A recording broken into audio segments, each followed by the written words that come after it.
what that will do is, if you have pension funds invest, or insurance companies, or even our fund invest, say 10% of what is needed in urban development, that institution should be able to insure that investment and give it what is called AAA rating. Once you do that, you bring other pools of capital. I think that the development of the insurance sector and making it more sophisticated to provide financial insurance is very essential to bring in not just our own pension capital, but also to bring other forms of capital. We go out and try to sell projects to other people's pension funds, and they ask us this question. So the reality is that there is still necessary development in the insurance sector that will attract pension funds, sovereign wealth funds from Nigeria and from other countries into this sector. So there's more to be done on the insurance sector. Thank you. Thank you very much. Are there any views from the side? We have, okay, another question. It says public-private partnerships has been a recurring theme during this forum. Given some of the prominent failures in PPPs, or public-private partnerships in Nigeria, are there lessons to be learned that can be applied for the successful PPP deals in Ogun State? I think I'll throw that to you, Mr. Oji. That's an area for your expertise. Thank you. Thank you very much. So PPPs, first of all, PPP is a recognition that the government does not have all the resources needed to fund development. Infrastructure need in Africa today is $100 billion a year. Africa spends $45 billion. It's even more so, the gap is more so in Nigeria. So how do you bring public capital in partnership with private capital? I will not describe what we have gone through as failures. I'll describe them as learning experiences. And there are many things we have learned. We have learned how not to do some things. But I will say this. Let us not write off PPPs based on the experience we have had. There are 3 reasons why some of the PPPs failed from my observation. Number 1, the rules were not very clear. The rules were not seasoned. You can write any rule you want in theory until that rule is tested. That's when you really know whether the rule can stand. And I think that is where the big challenge is. So the lessons we have learned in the last PPPs are feeding into the new ones we're putting together today. Number 2, the government in most places will have to support the PPPs to work. So we've been public about our interest in investing in both the Second Niger Bridge and Lagos-Ibadan Expressway as a public-private partnership.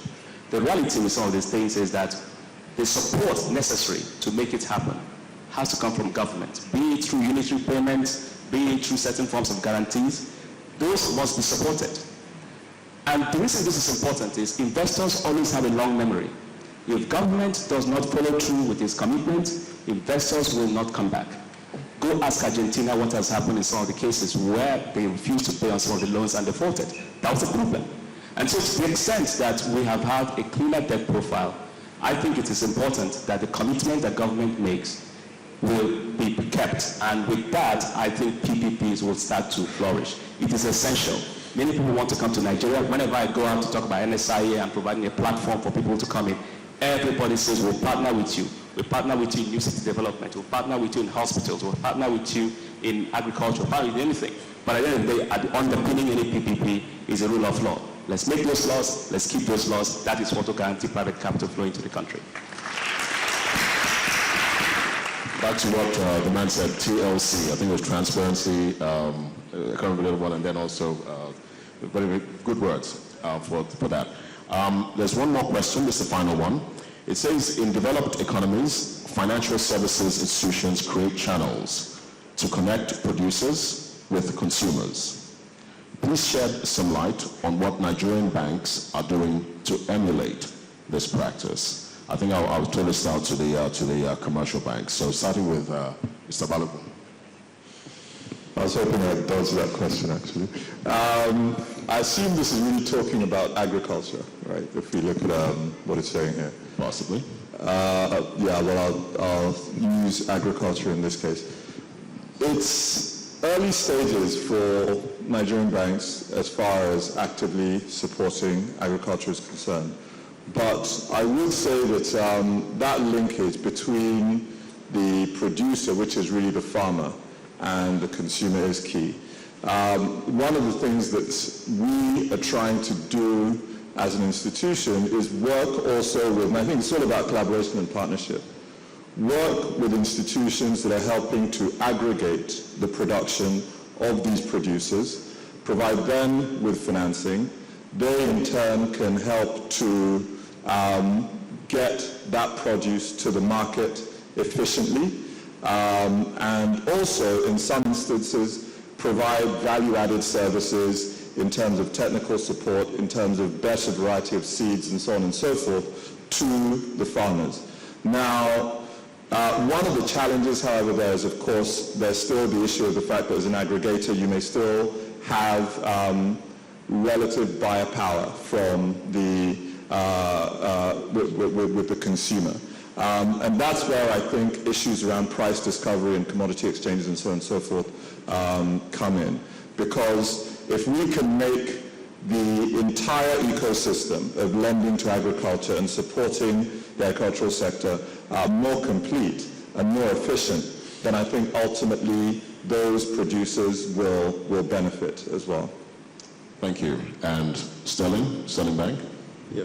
In addition to what he said, we also intervene by funding the transportation of produce from producers to the off-takers. That's farmers to off-takers.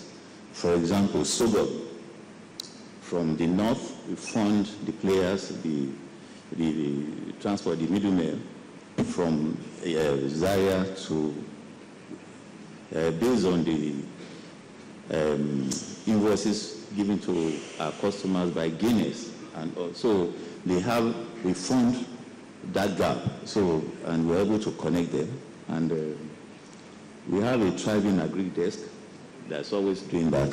And we've been able to unlock a number of transactions. Some of the farmers that are unable to reach the market, that desk has been able to connect them to the market, and they're doing extremely well today and paying back their loans. Yeah. Okay.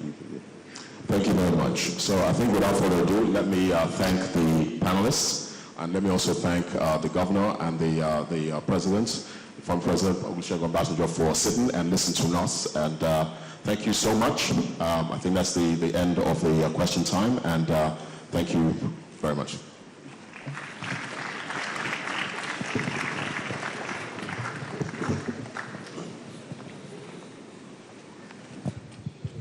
Can you let's have some group photographs with the governor?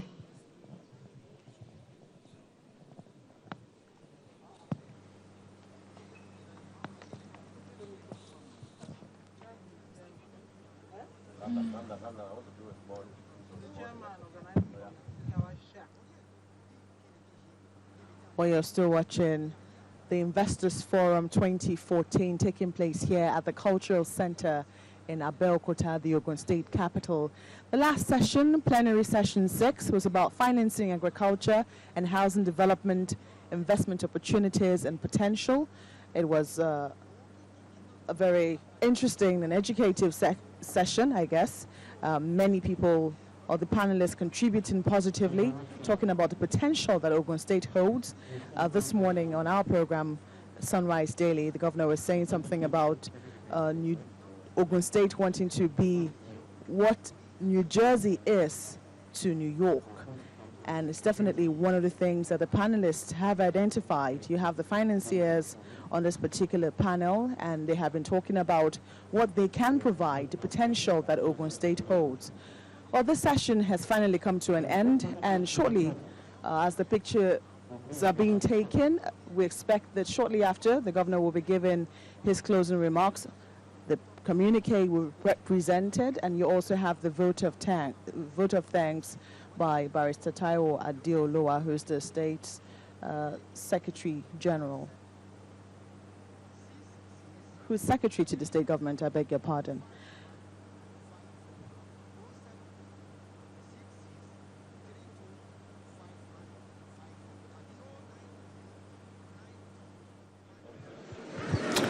Thank you very much. Please make way.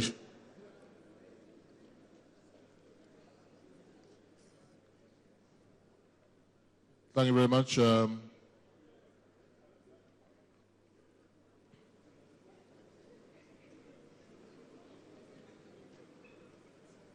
Let's continue with the final moments of the...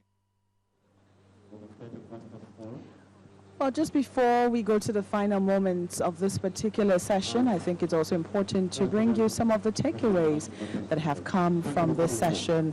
One of the potential that has been identified, especially by the Bank of Industry, is that Ogun State has a housing gap, well, not just Ogun State, I guess the country in general has a housing gap of 17 million. But they commended Ogun State, the Bank of Industry did commend Ogun State for saying that at least 500 million which they invested in BOI went to 70% of investors who invested in agro-processing, which is definitely one area that the state is looking to invest a little more into. They're also talking about a concept of farm to fashion. It's very difficult sometimes to think of how the cotton that is produced on the farms finally come into what we wear. But it's definitely one area that investors will be looking at as well.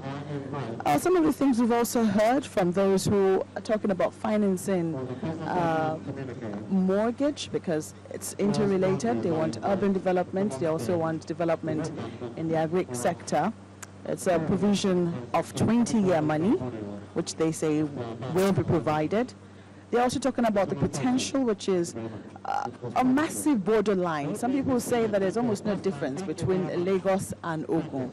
The massive borderline between Lagos and Ogun, which has just about 22% of river lines. But it was saying that the next session, which is the closing remarks, is about to be given now, and the communique as well is about to be issued. So we will take you back into the session and listen to the rest of it. From Wednesday 21st to Thursday 22nd May 2014. Recommendations. Government to create a friendly and enabling environment for private investors to operate, thus improving public-private partnership on a long run. Recognize the agricultural value chain to improve processing capacity above 50%, as well as warehousing. Market-oriented strategies with emphasis on value addition along the value chain would boost activities and create markets at the same time. Number 3, set up silos for grains. However, perishables like tomatoes, bananas, and other foods will require more specialized structures. 4, to boost rice production, government must provide mechanisms such as dams for irrigation and accessible roads. All these will be in addition to a created supply chain for the produce to excel. 5, government should provide incentives for private investors in the agribusiness, such as making land affordable at a cheap or no cost to derive private investment towards the attainment of the agriculture and urban development mission of the state. 6, identify new locations for urban development and build clusters along corridors such as the Lagos-Ibadan corridor. 7, develop farmlands for small-scale farmers within particular areas. This in addition to providing auxiliary services and extensions to ensure the right quantity and quality of products are produced. 8, poultry farmers are encouraged to use poultry waste as source of fertilizers that can also serve as a revenue and alternative source of energy. 9, farmers must share best management practices so as to improve quality and productivity. 10, the use of organic fertilization must be imbibed as well as farmers employed to develop varieties for improved productivity. But most importantly, food must be produced with wealth in mind. 11, a conscious effort by the public and private sectors to identify markets, products, and pricing in order to remain strategically focused. The state government should also take advantage of its urbanization growth rate. 12, The governor should assemble a team of professionals with a clear mandate to develop the agro industry. The team will be headed by the governor with stipulated meeting periods. 13, quality of education should be emphasized with constant evaluation of learning patterns and outcomes.